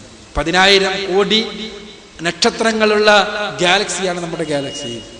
ആ ഗാലക്സിയുടെ സെന്ററിന് ചുറ്റും സൂര്യന് ഒരു തവണ ചുറ്റിത്തീർക്കാൻ 25 കോടി വർഷങ്ങൾ. അതിനാണ് അസ്ട്രോണമിയിൽ പറയുക എ കോസ്മിക് ഇയർ, ഒരു കോസ്മിക് ഇയർ എന്ന്. അപ്പോ സൂര്യന്റെ 3ാമത്തെ ചലനം, സൂര്യൻ 4ാമത്തെ ചലനം, ഈ പ്രപഞ്ചം വികസിച്ചു കൊണ്ടിരിക്കുന്നു എന്നാണ് ശാസ്ത്രജ്ഞന്മാർ പറയുക. പ്രപഞ്ചത്തിന്റെ വികാസത്തിനനുസൃതമായി സൂര്യനും ചലിച്ചുകൊണ്ടിരിക്കുന്നു. പ്രപഞ്ചം വികസിച്ചുകൊണ്ടിരിക്കുമ്പോൾ സ്വാഭാവികമായും നമ്മുടെ ഗാലക്സി മറ്റ് ഗാലക്സികളിൽ നിന്ന് അകന്നുകൊണ്ടിരിക്കുന്നു എന്നാണ് അതിനർത്ഥം. ആ അകൽച്ചക്കനുസരിച്ച് അകലുന്നതിനനുസരിച്ച് സൂര്യനും ചലിച്ചുകൊണ്ടിരിക്കുന്നു. ഏറ്റവും ചുരുങ്ങിയത് 4 ചലനങ്ങളെങ്കിലും. 980-കളിൽ എന്ന് പറഞ്ഞത് സൂര്യൻ അതിന് സ്ഥിരമായുള്ള സ്ഥാനത്തേക്ക് സഞ്ചരിക്കുന്നു എന്ന് പറഞ്ഞത് മുഹമ്മദിന്റെ വിവരക്കേടാണ് എന്ന് പറഞ്ഞവരുടെ വിവരക്കേട് തിരുത്തേണ്ടി വരുന്നു പിൽക്കാലഘട്ടത്തിൽ. എന്നാൽ പരിശുദ്ധ ഖുർആനാകട്ടെ അജയ്യമായി നിലകൊള്ളുകയും ചെയ്യുന്നു. ഖുർആനിൽ അബദ്ധങ്ങൾ തിരയാൻ വേണ്ടി ശ്രമിക്കുന്ന ആളുകളുടെ ഗതിയാണിത്. ഖുർആൻ വെല്ലുവിളിക്കപ്പെടുന്നില്ല. ഖുർആനിന്റെ വെല്ലുവിളിക്ക് മറുപടി നൽകുവാനുള്ള പരിശ്രമങ്ങൾ പരാജയപ്പെടുക മാത്രമാണ് ചെയ്തിട്ടുള്ളത് എന്നത് സത്യം. അത് നമ്മൾ പഠിക്കാത്തത് കൊണ്ട് മാത്രമാണ് പ്രശ്നം. ഏത് തലത്തിലെടുത്ത് പരിശോധിച്ചാലും ഏത് കാലത്തെടുത്ത് പരിശോധിച്ചാലും നമുക്ക് കാണാൻ കഴിയുന്ന ഒരു സത്യമാണത്, ഏത് രൂപത്തിലും. അങ്ങനെ ഖുർആനിന്റെ ധാർമ്മികതയാകട്ടെ എക്കാലഘട്ടത്തിലും വിമർശിക്കപ്പെട്ടിട്ടുള്ളതാണ്. ഖുർആനിക ധാർമ്മികത ഖുർആൻ പറയുന്നതാകട്ടെ ഇന്ന ഹാദൽ ഖുർആന യഹ്ദി ലില്ലത്തി ഹിയ അഖ്വം എന്നാണ്. ഖുർആനിലെ 17-ാമത്തെ അധ്യായം സൂറത്തുൽ ഇസ്രാഇൽ 9-ാമത്തെ വചനത്തിലൂടെ ഖുർആൻ പറയുന്നത് ഈ ഖുർആൻ മനുഷ്യരെ ഏറ്റവും ശരിയായ, ഏറ്റവും ചൊവ്വായ, ഏറ്റവും നല്ല മാർഗത്തിലൂടെ നയിക്കുന്നു എന്നാണ്. ഏറ്റവും നല്ല മാർഗം ഖുർആനെ നയിക്കാനുള്ള മാർഗം ഏറ്റവും നല്ല മാർഗമാണ്. ഖുർആന്റെ മാർഗത്തിനപ്പുറത്തൊരു മാർഗമില്ല. ഖുർആന്റെ മാർഗത്തെക്കാൾ നല്ലൊരു പാതയില്ല. എന്നാൽ ഇടക്കാലഘട്ടത്തിൽ പരിശുദ്ധ ഖുർആന്റെ ധാർമ്മികത എക്കാലഘട്ടത്തിലും വിമർശിക്കപ്പെട്ടു പോന്നിട്ടുള്ളതാണ്. എന്നും പല തലങ്ങളിൽ വെച്ചുകൊണ്ട് ആ വിമർശനങ്ങളും വെല്ലുവിളികളും. പക്ഷേ പരിശുദ്ധ ഖുർആനിന്റെ ധാർമ്മികത കൂടുതൽ കൂടുതൽ ഉജ്ജ്വലമാവുക എന്നല്ലാതെ വേറൊന്നും ഉണ്ടായിട്ടില്ല. 1900-കളുടെ അവസാനത്തിൽ, കഴിഞ്ഞ സഹസ്രാബ്ദത്തിന്റെ ഒടുക്കത്തിൽ ഖുർആനിനെതിരെ ഉയർന്നു വന്ന ഏറ്റവും വലിയ വിമർശനങ്ങളിലൊന്ന് ഖുർആൻ പ്രാക്ടിക്കൽ അല്ലാത്ത, പ്രായോഗികമല്ലാത്ത ഒരു എക്കോണമിയെ കുറിച്ച് പറയുന്നു എന്നായിരുന്നു. അതെന്താണ്? Quranic economics is not practical. ബാങ്കുകളില്ലാത്ത, ബാങ്കിങ്ങിലൂടെ ഉള്ള ട്രാൻസാക്ഷൻസ് നടക്കാത്ത ഒരു ലോകം നമുക്ക് ചിന്തിക്കാൻ പോലും സാധ്യമല്ല. അപ്പൊ അതുകൊണ്ട് തന്നെ ഖുർആൻ പറയുന്നതാകട്ടെ ബാങ്കിന് നിലനിൽക്കാത്ത തരത്തിലുള്ളൊരു എക്കോണമിയാണ്. അഥവാ പലിശയില്ലാതെ എന്ത് എക്കോണമി, എന്ത് സാമ്പത്തിക ശാസ്ത്രം, എന്ത് സമ്പദ് വ്യവസ്ഥ. കഴിഞ്ഞ സഹസ്രാബ്ദത്തിന്റെ ഒടുക്കത്തിൽ, കഴിഞ്ഞ നൂറ്റാണ്ടിന്റെ ഒടുക്കത്തിൽ നടന്ന ചർച്ചകൾ ലോകം മുഴുവനും മുസ്ലിങ്ങളടക്കം നിലവിലുള്ള സാമ്പത്തിക ക്രമത്തിനനുസൃതമായി നിലനിൽക്കാതെ മുസ്ലിം ലോകത്തിന് നിലനിൽപ്പില്ല എന്ന് ചിന്തിച്ചു പോയ പതിറ്റാണ്ടുകൾ കഴിഞ്ഞു പോയി. പ്രത്യേകിച്ചും കൊളോണിയൽ കാലഘട്ടം കഴിഞ്ഞതിന് ശേഷമുള്ള സ്വാതന്ത്ര്യത്തിന്റെ ആദിമ കാലഘട്ടങ്ങളിൽ, പല രാജ്യങ്ങൾക്കും സ്വാതന്ത്ര്യം കിട്ടിയ ആദിമ കാലഘട്ടങ്ങളിൽ. പക്ഷെ ഇന്ന് എവിടെയാണ് ലോകം നിൽക്കുന്നത്? നിങ്ങൾ പരിശോധിച്ച് നോക്കുക.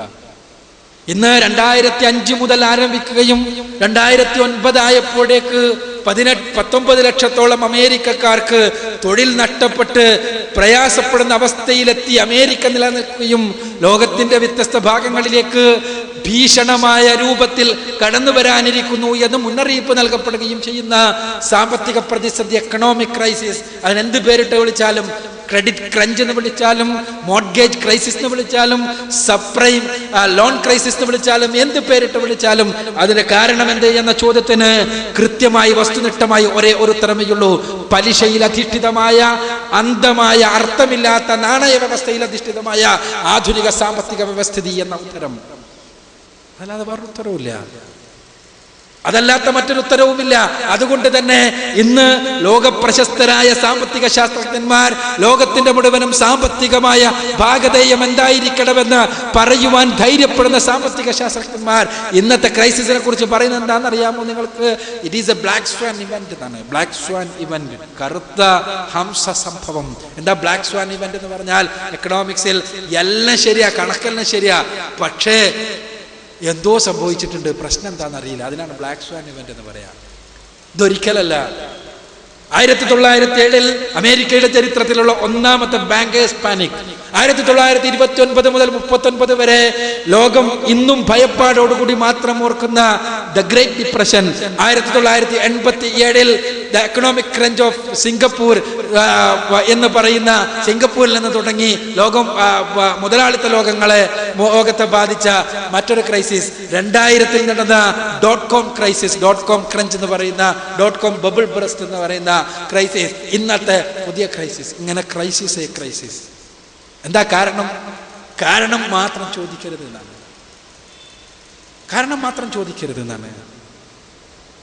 ഡെവലപ്മെന്റ് എക്കണോമിക്സിൽ പ്രസക്തനായ ഇന്ത്യൻ വംശജനായ അമേരിക്കയിൽ ജോലി ചെയ്യുന്ന അമർത്യ സെൻ, അദ്ദേഹത്തിന്റെ നൊബേൽ സമ്മാനം നമ്മൾ ആഘോഷിക്കുകയുണ്ടായി. അദ്ദേഹം ഇന്ന് ഡെവലപ്മെന്റ് എക്കണോമിക്സ് എന്ന് പറയുന്ന എക്കണോമിക്സിന്റെ ഒരു പുതിയ വിഭാഗത്തിൽ ഗവേഷണം നടത്തിക്കൊണ്ടിരിക്കുന്നയാളാണ്.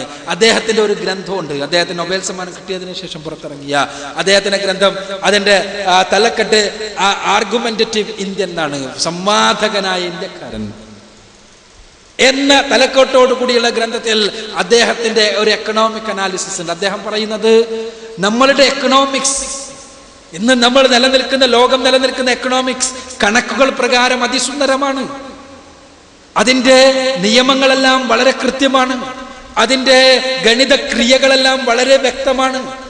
അതിൽ എല്ലായിടത്തുമുള്ള ഗണിത ക്രിയകൾ അതിൽ ശാസ്ത്രീയമാണ്, അബദ്ധം പറ്റാൻ സാധ്യതയില്ലാത്തവതും അക്യൂട്ടാണ്, കൃത്യമാണ്. പക്ഷേ അതിൻ്റെ ഫലം നോക്കുമ്പോൾ വളരെ പ്രശ്നമാണ്. ഒരു എക്കണോമിക്സ് നന്നാകണമെങ്കിൽ അതിൻ്റെ ഫലമായി ഉണ്ടാകേണ്ടത് ജനങ്ങളിൽ ശാന്തിയാണ്, പ്രയാസമില്ലാത്ത അവസ്ഥയാണ്, ജനങ്ങളിൽ ദുരിതങ്ങളില്ലാതെയാവുകയാണ്. എന്നാൽ നമ്മുടെ എക്കണോമിക്സ് കൊണ്ടുണ്ടാകുന്നത് കൂടുതൽ യുദ്ധങ്ങളാണ്, കലാപങ്ങളാണ്, കുഴപ്പങ്ങളാണ്, ദുരിതങ്ങളാണ്. ദുരിതപ്പെട്ടവർ വീണ്ടും ദുരിതത്തിലേക്ക് പോകുന്നതാണ് എന്ന് പറയുന്നത് അമേരിക്കയിലിരുന്ന് അമേരിക്കക്കാരൻ നൊബേൽ സമ്മാനം കൊടുത്ത അമർത്യ സെന്നാണ്. അദ്ദേഹം പറയുക, ഒരു എക്കണോമിക്സ് എത്രത്തോളം മാനവികമാണ് എന്ന് നിശ്ചയിക്കണമെങ്കിൽ അതിൻ്റെ ഫലം നമ്മൾ പരിശോധിക്കണം. ആ ഫലപ്രകാരം ജനങ്ങൾക്ക് തൃപ്തി ലഭിക്കുന്നുണ്ടോ, വെൽഫെയർ ഉണ്ടാകുന്നുണ്ടോ, എങ്കിലേ ഒരു എക്കണോമിക്സ് വെൽഫെയർ എക്കണോമിക്സ് ആണ് എന്ന് പറയാൻ കഴിയൂ, ജനകീയമാണെന്ന് പറയാൻ കഴിയൂ, ഗുണകരമാണെന്ന് പറയാൻ കഴിയൂ. അതിന്റെ അടിസ്ഥാനത്തിൽ ചരിത്രത്തിലാകെ ഒരു സാമ്പത്തിക വ്യവസ്ഥിതിക്ക് മാത്രമേ വെൽഫെയർ എക്കണോമിക്സ് എന്ന് പറയാൻ കഴിയൂ. ഇസ്ലാമിക ചരിത്രത്തിൽ നിങ്ങൾ എടുത്തു നോക്കുക, ഉമർ റളിയല്ലാഹു അൻഹുവിന്റെ ഭരണകാലം, യമനിൽ ഗവർണറായി ജോലി നോക്കുന്ന മുആദ് ബിൻ ജബൽ റളിയല്ലാഹു അൻഹു, അദ്ദേഹം പണം അവിടുന്ന് പിരിച്ചെടുത്ത സക്കാത്ത് മദീനയിലേക്ക് എത്തിച്ചു കൊടുക്കുന്നു. ഉമർ പറയുന്നത്, എന്ത് തോന്നിയാസം, താങ്കൾ അവിടുന്ന് ആൾക്കാരെ നിന്ന് പിരിച്ചിട്ട് ഇങ്ങോട്ട് അയക്കാനല്ല, അവിടുത്തെ ആളുകളുടെ രക്ഷയ്ക്ക് വേണ്ടി ഉപയോഗിക്കുവാൻ അങ്ങോട്ട് അയച്ചത്. അദ്ദേഹം പറയുന്നു, ഇവിടെ കൊടുക്കാൻ ആള് വേണ്ടേ, ഞാനെന്ത് ചെയ്യാനാ, താങ്കൾ അവിടെ സ്വീകരിച്ചാലും. ഇവിടെ കൊടുക്കാൻ ആളില്ല, സക്കാത്ത് വാങ്ങുവാൻ ഉള്ള ആളുകളില്ല. വെൽഫെയർ, അതാണ് വെൽഫെയർ. അതിന്റെ അർത്ഥം അവിടെ എല്ലാവരും രമ്യഹർമ്മങ്ങൾ എടുത്ത് കൊട്ടാരതുല്യമായി ജീവിച്ചിരുന്നു എന്നല്ല. ആ വ്യവസ്ഥിതി അവിടുത്തെ ദുരിതങ്ങളും അവിടുത്തെ പ്രയാസങ്ങളും തീർക്കുവാൻ സജ്ജമാകുന്ന രൂപത്തിൽ സ്വയം പര്യാപ്തമായിരുന്നു എന്നാണ് അർത്ഥം. ഉമർ ബിൻ അബ്ദുൽ അസീസ് റളിയല്ലാഹു അൻഹുവിന്റെ കാലഘട്ടത്തിൽ ആഫ്രിക്കയിൽ നിന്നുള്ള അന്നത്തെ ഗവർണർ പറയാ, ഇവിടെ സക്കാത്ത് പിരിച്ചു, അങ്ങോട്ട് അയച്ചപ്പോ ഇവിടെ വേണ്ടാന്ന് പറഞ്ഞു. അപ്പൊ ഞാനെന്ത് ചെയ്തു, ഇവിടെ കുറെ അടിമകളുടെ നാടാണല്ലോ, അടിമകളെ വിലക്കെടുത്തിട്ട് അവരെങ്ങനെ മോചിപ്പിക്കാൻ തുടങ്ങി. വെൽഫെയർ അവിടെയാണ്. ഇന്നോ മൂന്നാം ലോക രാജ്യങ്ങൾ കൂടുതൽ കടപ്പെടുന്ന, കൂടുതൽ ആളുകളെ കൊന്നുകളയുന്ന പുതിയ എക്കണോമിക്സ്. 2000 ജൂബിലി എന്ന് പറയുന്ന സംഘടന ബ്രിട്ടൻ ആസ്ഥാനമാക്കി രൂപീകരിക്കുകയുണ്ടായി. ആ സംഘടന പറഞ്ഞത്, ഒരു വർഷം കടക്കണി കൊണ്ട് മാത്രം ലോകത്ത് 70 ലക്ഷം മനുഷ്യർ മരിച്ചുകൊണ്ടിരിക്കുന്നു എന്നാണ്. 70 ലക്ഷം മനുഷ്യർ. ഇത് മുസ്ലിം ലോകം പറയുന്നതല്ല, മറിച്ച് ക്രിസ്ത്യൻ ലോകം പറയുന്നതാണ്. സത്യത്തിൽ നേർക്കുനേരെ പറഞ്ഞാൽ യഥാർത്ഥത്തിൽ ചരിത്രത്തിൽ ഏറ്റവും വലിയ വഞ്ചന വഴി പലിശയെ അനുകൂലമാക്കി തീർത്ത ലോകത്തെ ഏറ്റവും വലിയ മതത്തിന്റെ ആളുകൾ ഇന്ന് തിരിഞ്ഞു നിന്നുകൊണ്ട് പറയുന്ന സത്യമാണ് ഞാൻ പറഞ്ഞത്. അതിന്റെ ചരിത്രത്തിലേക്ക് ഞാൻ കടന്നു പോകുന്നില്ല. ഞാൻ സൂചിപ്പിക്കുന്നത്, പരിശുദ്ധ ഖുർആൻ പറയുന്ന ധാർമ്മിക വ്യവസ്ഥിതി അപ്രായോഗികമാണ് എന്ന് പുറപ്പെടുത്ത് കയറി കൂവിയ ആളുകൾക്ക് പിൻഗാമികൾ നഷ്ടപ്പെട്ടിരിക്കുന്നു. സ്വന്തം നാട്ടിൽ വത്തിക്കാനടക്കം പറയാൻ തുടങ്ങിയിരിക്കുന്നു, ഇസ്ലാമിക് എക്കണോമിക്സ് പരീക്ഷിച്ചു നോക്കാൻ ലോകം സന്നദ്ധമാകണമെന്ന്. എന്തേ പലിശരഹിത വ്യവസ്ഥിതി. തീർച്ചയായും അങ്ങനെ ഓരോ തലങ്ങളിലും യഥാർത്ഥത്തിൽ ചരിത്രത്തിൽ പരിശുദ്ധ ഖുർആൻ വെല്ലുവിളിക്കുകയല്ല ഉണ്ടായിട്ടുള്ളത്. ഖുർആൻ വെല്ലുവിളിക്കപ്പെടുകയല്ല ഉണ്ടായത്, പരിശുദ്ധ ഖുർആൻ വെല്ലുവിളിക്കുകയാണ്. പരിശുദ്ധ ഖുർആൻ വെല്ലുവിളിക്കുകയാണ്. ആ വെല്ലുവിളിക്ക് ഉത്തരമായി കടന്നു വന്ന പലതും ഏറെ കൊട്ടിഘോഷിച്ചുകൊണ്ടാണ് വന്നത്, ഏറെ വർണ്ണപ്പരിമയോടുകൂടിയാണ് വന്നത്. പക്ഷേ ഖുർആനിന്റെ ഉജ്ജ്വല പ്രകാശത്തിന് മുന്നിൽ ശിരസ്സുയർത്തി പത്തി ഉയർത്തി കടന്നു വന്ന വലിയ വലിയ മൂർഖൻ പാമ്പുകളുണ്ടല്ലോ, കരിഞ്ഞു പോകുന്നതാണ് ചരിത്രത്തിൽ കണ്ടത്. അതാണ് നമ്മൾ കണ്ടുകൊണ്ടിരിക്കുന്നത് ഇന്നും ഓരോ രംഗത്തും. ഇന്ന് ഇസ്ലാം സ്ത്രീപക്ഷ വിമർശനത്തിന്റെ പേരിൽ പെൺപക്ഷത്ത് നിന്ന് ഇസ്ലാമിനെതിരെയുള്ള വിമർശങ്ങൾ ഉയർന്നുകൊണ്ടേയിരിക്കുന്നു, വെല്ലുവിളികളാണ് എന്ന് പറഞ്ഞുകൊണ്ട്. സാധാരണ വിമർശകന്മാർ ചെയ്യാറുള്ളത് പോലെ പുറത്തു നിന്ന് തകർക്കാൻ കഴിയാഞ്ഞാൽ ഉള്ളിൽ നിന്ന് തകർക്കുക എന്ന ഒരു സ്റ്റൈല് തന്നെ സയനിസത്തിനുണ്ട്.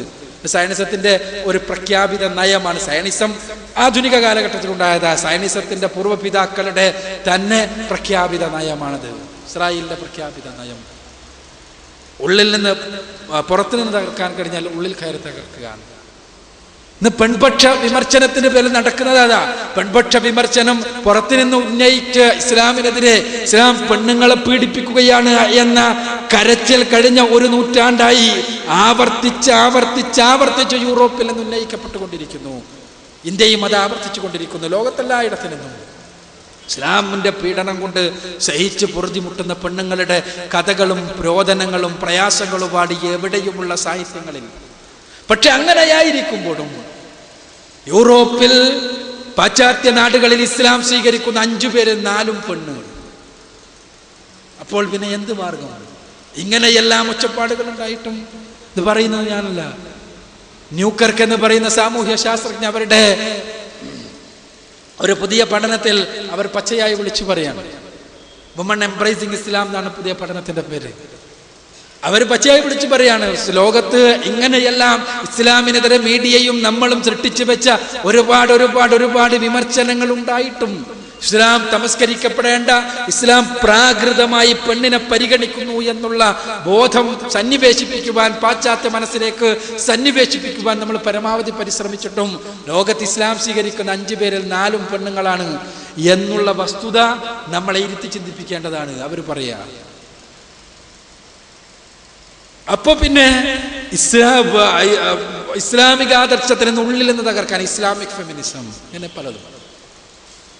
ഇസ്ലാമിക് ഫെമിനിസം അതിന്റെ വക്താക്കളാകാൻ കോഴിക്കോട്ട് വരെ ആളുകൾ ഇസ്ലാമിന്റെ പേരിൽ ദഅവത്ത് നടത്തുന്നവർ ഇസ്ലാമിക ഫെമിനിസത്തിന്റെ വക്താക്കൾ. അതിന് പുസ്തകം പ്രസിദ്ധീകരിക്കാൻ, ആ പുസ്തകങ്ങൾ വിതരണം ചെയ്യാൻ ഇസ്ലാമിന്റെ പേരിൽ, ലോക ഇസ്ലാമിക വിപ്ലവത്തിന്റെ പേരിൽ ജാജ്വലമായി സംസാരിച്ചു കൊണ്ടിരിക്കുന്ന ആളുകൾ. ലോകത്ത് മുഴുവനും ഇസ്ലാമിക വിപ്ലവം നടന്ന ആകെ ലോകം മുഴുവനും ഇസ്ലാമീകരിക്കണമെന്ന് ആഗ്രഹിക്കുകയും അതിനുവേണ്ടി മുദ്രാവാക്യം മുടക്കുകയും ചെയ്യുന്നവർ ഇങ്ങനെ പെൺപക്ഷ വിമർശനത്തിന്റെ പേരിൽ ഇസ്ലാമിനെ വികൃതമായി അവതരിപ്പിക്കുന്ന ഗ്രന്ഥങ്ങൾ മലയാളക്കരയിലേക്ക് വരെ കൊണ്ടുവരുവാൻ പ്രാഥമികമായി പരിശ്രമിച്ചു കൊണ്ടിരിക്കുന്നവർ ഇങ്ങനെ നിരവധി. അത് വേറെ വശം.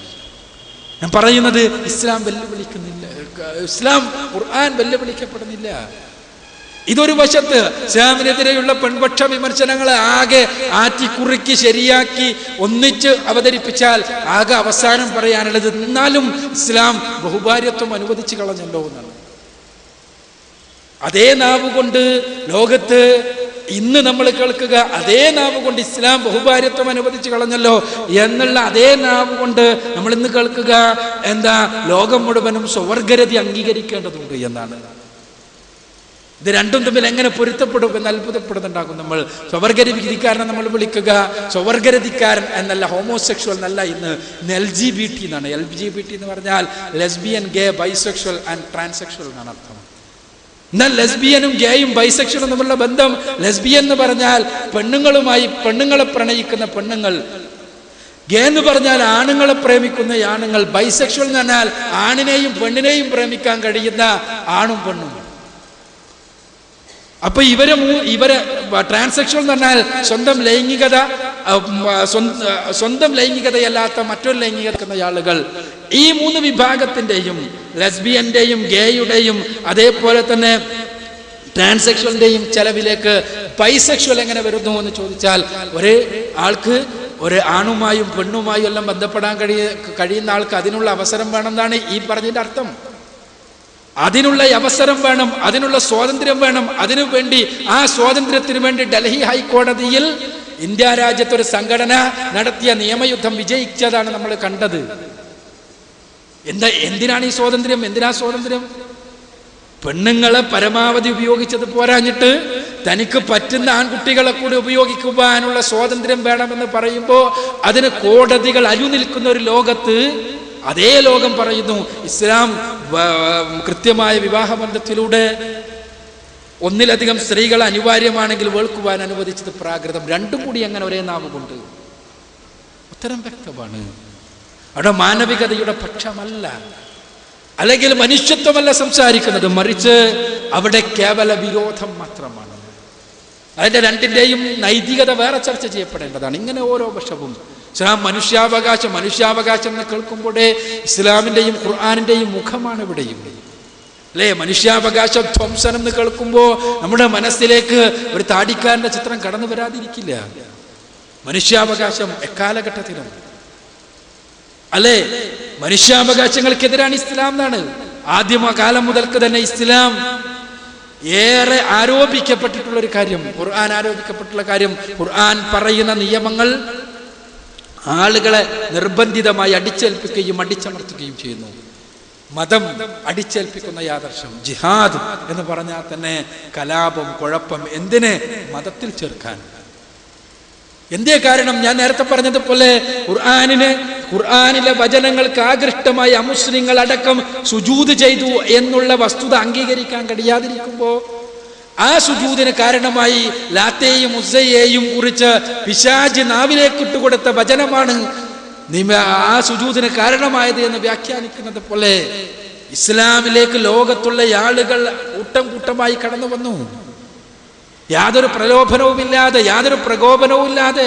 മുഹമ്മദ് നബിയുടെ ചരിത്രത്തിലല്ലാതെ ലോകത്ത് ഏത് ചരിത്രത്തിൽ കാണാൻ കഴിയും? കേവലം 23 വർഷക്കാലഘട്ടം കൊണ്ട് റസൂലുള്ളാഹി സ്വല്ലല്ലാഹു അലൈഹി വസല്ലമ തന്റെ അവസാനത്തെ പ്രസംഗം നടത്തുമ്പോൾ തന്റെ അവസാനത്തെ പ്രസംഗത്തിന് സന്നിഹിതരായ ആളുകളുടെ എണ്ണം 1,44,000 ആളുകളാണ്. 1,44,000. അന്നത്തെ ജനസംഖ്യ അനുസരിച്ചുകൊണ്ട് ഒരു മഹാജനസഞ്ചയം. കംപ്ലീറ്റ് ജീവിതത്തിൽ മാറ്റം ഉണ്ടാകുക. വേറെ ഏതെങ്കിലും ഒരു ചെറിയൊരു ആദർശം മറ്റുമല്ല.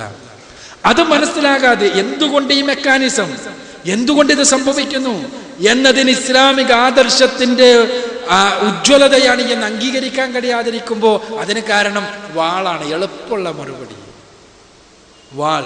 ജിഹാദ് എന്ന് പറഞ്ഞാൽ യുദ്ധം. യുദ്ധത്തിന് അറബി പറയാ ഹർബ് എന്നാണ്. ഹർബ് എന്നാണ് യുദ്ധത്തിന് അറബിയിൽ പറയാ. ലോകത്ത് ഒരു ഡിക്ഷണറിയിലും ഒരു ഇസ്ലാമിക ഗ്രന്ഥത്തിലും ഹർബ് എന്ന ജിഹാദിനുള്ള പര്യായമായി പറഞ്ഞത് കാണാൻ കഴിയില്ല. വിശുദ്ധ യുദ്ധം, ഹർബുൻ മുഖദ്ദസത്തുൻ അല്ലെങ്കിൽ അൽ ഹർബുൽ മുഖദ്ദസ.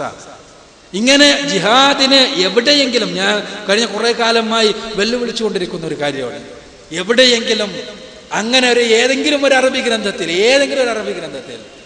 അങ്ങനെ ഒരു നിർവചനം ജിഹാദിന് കൊടുത്തിട്ടുണ്ടോ? മുസ്ലിങ്ങൾ വിശുദ്ധ യുദ്ധമായി കാണണമെങ്കിൽ ഇല്ല, അങ്ങനെ ആരും കണ്ടിട്ടില്ല. വിശുദ്ധ യുദ്ധം അശുദ്ധ യുദ്ധം എന്നുള്ളൊരു യുദ്ധരീതി തന്നെ ഇസ്ലാമിന് പരിചയമല്ല. മുസ്ലിം ചെയ്യുന്ന ഏത് യുദ്ധവും വിശുദ്ധമായി തീരും. ആ മുസ്ലിമായി നിലനിൽക്കുന്ന ഇസ്ലാമികമായ നിയമപ്രകാരം നിലനിൽക്കുന്ന ഒരു സാമൂഹ്യ സംവിധാനത്തിലാണെങ്കിൽ, അതല്ലാതെ ഇസ്ലാമിക രാഷ്ട്രത്തിനൊരു വിശുദ്ധ യുദ്ധവും ഒരു അശുദ്ധ യുദ്ധവും ഇല്ല. വേറെ വശമാണ് ചർച്ച ചെയ്യപ്പെടേണ്ട. അതേപോലെ തന്നെ ഇസ്ലാമിന്റെ ഖുർആനിന്റെ മാനവികത, ഇങ്ങനെ ആരോപണങ്ങൾ ഉന്നയിക്കപ്പെടുന്നു. പക്ഷേ അള്ളാഹുവിന്റെ അനുഗ്രഹം കൊണ്ട് ഞാൻ നേരത്തെ സൂചിപ്പിച്ചതുപോലെ എത്രയെത്ര ആരോപണങ്ങൾ ഉന്നയിക്കപ്പെടുമ്പോഴും ആരോപണങ്ങളൊന്നും ഖുർആനെതിരെയുള്ള വെല്ലുവിളികളായേ നിൽക്കുന്നില്ല. ചാലഞ്ച് എന്ന് പറഞ്ഞാൽ അതിനൊരു അടിത്തറയുണ്ടാകണം, നിലനിൽപ്പുണ്ടാകണം, നട്ടലുണ്ടാകണം. അതൊന്നുമില്ല. ഖുർആനിന്റെ ഒക്കെ പ്രകാശത്തിന് മുന്നിൽ കരിഞ്ഞു പോവുകയാണ്. യുരീദൂന അയ്യുത്ഫിഉ നൂറല്ലാഹി ബിഅഫ്വാഹിഹിം വയഅബല്ലാഹു ഇല്ലാ യുത്തിമ്മ നൂറഹു വലൗ കരിഹൽ കാഫിറൂൻ. ഖുർആനിലെ 9-ാമത്തെ അധ്യായം സൂറത്തു തൗബയിലെ 32-ാമത്തെ വചനം. അവർ അള്ളാഹുവിന്റെ പ്രകാശത്തെ അവരുടെ വായ കൊണ്ട് കൂതിക്കെടുത്താൻ ശ്രമിക്കുന്നു. അള്ളാഹുവാകട്ടെ അവൻ്റെ പ്രകാശം പൂർത്തീകരിക്കാതിരിക്കില്ല. അവർ എത്ര തന്നെ ആഗ്രഹിച്ചാലും ശരി, കാഫറുകൾ സത്യനിഷേധികൾ എത്ര തന്നെ ആഗ്രഹിച്ചാലും ശരി, ആ പടച്ച തമ്പുരാന്റെ പ്രകാശത്തെ ഊതിക്കെടുത്താൻ, പടച്ച തമ്പുരാന്റെ വേദഗ്രന്ഥത്തെ ഊതിക്കെടുത്തുവാൻ വേണ്ടിയുള്ള പരിശ്രമങ്ങളാണ് ഈ വെല്ലുവിളികൾക്ക് പിന്നിൽ. യഥാർത്ഥത്തിൽ അത്തരം വെല്ലുവിളികളൊന്നും നിലനിന്നിട്ടില്ല. ചരിത്രം മുഴുവനും അതിന് സാക്ഷിയാണ്. അതുകൊണ്ട് തന്നെ ഖുർആന്റെ വെളിച്ചം ഉയർത്തിപ്പിടിക്കേണ്ട ദൗത്യം നമ്മൾ നിർവഹിച്ചാൽ മാത്രം മതി. ഖുർആന്റെ വെളിച്ചമാകട്ടെ, ഹുവല്ലദീ അർസല റസൂലഹു ബിൽ ഹുദാ വദീനിൽ ഹഖ് ലിയുദ്ഹിറഹു അലദ്ദീനി കുല്ലിഹി വലൗ കരിഹൽ മുശ്രികൂൻ. ഖുർആന്റെ വെളിച്ചമാകട്ടെ, അത് സകല മതങ്ങളെയും സകല ദർശനങ്ങളെയും സകല വേദങ്ങളെയും അതിജയിക്കാൻ പോകുന്നതാണ്. അത് അതിജയിക്കുക തന്നെ ചെയ്യും, അത് സംശയമൊന്നുമില്ല. അത് പടച്ചോന്റെ ഗ്രന്ഥമാണ്. അതുകൊണ്ട് തന്നെ ഖുർആന്റെ വക്താക്കളായാൽ മതി, ഖുർആൻ ഉയർത്തിപ്പിടിച്ചാൽ മതി, ഖുർആനിനെ ലോകത്തിന്റെ വെളിച്ചമായി അവതരിപ്പിച്ചാൽ മതി. അതിനാണ് നമുക്ക് സാധിക്കേണ്ടത്. അങ്ങനെ നമ്മുടെ ജീവിതത്തിൻ്റെ വെളിച്ചമായി, ലോകത്തിൻ്റെ വെളിച്ചമായി, സമൂഹത്തിൻ്റെ വെളിച്ചമായി, സമൂഹത്തിന് മുന്നിലുള്ള യഥാർത്ഥത്തിലുള്ള പ്രശ്നങ്ങളുടെ പരിഹാരമായി, സമൂഹത്തിൻ്റെ മുന്നിലുള്ള പ്രതിസന്ധികൾക്കുള്ള മാർഗദർശനമായി പരിശുദ്ധ ഖുർആൻ അവതരിപ്പിക്കുവാൻ, പരിശുദ്ധ ഖുർആനെ ലോകത്തിൻ്റെ മുന്നിൽ സമർപ്പിക്കുവാൻ നമുക്ക് കഴിയണം. വരാനിരിക്കുന്ന റമളാൻ നമുക്ക് ആ രൂപത്തിൽ ഖുർആനെ സ്വന്തം ജീവിതത്തിലേക്ക് സന്നിവേശിപ്പിക്കുവാനും ആ ഖുർആന്റെ വെളിച്ചം മറ്റുള്ളവരിലേക്ക് എത്തിക്കുവാനുമുള്ള പ്രചോദനവും ഒരു പ്രവർത്തന പാഠവുമായി തരണം. അല്ലാഹു സുബ്ഹാനഹു വ തആല അതിനെ അനുഗ്രഹിക്കുമാറാകട്ടെ. വാഖിറു ദഅവാന അൽഹംദുലില്ലാഹി റബ്ബിൽ ആലമീൻ. അസ്സലാമു അലൈക്കും.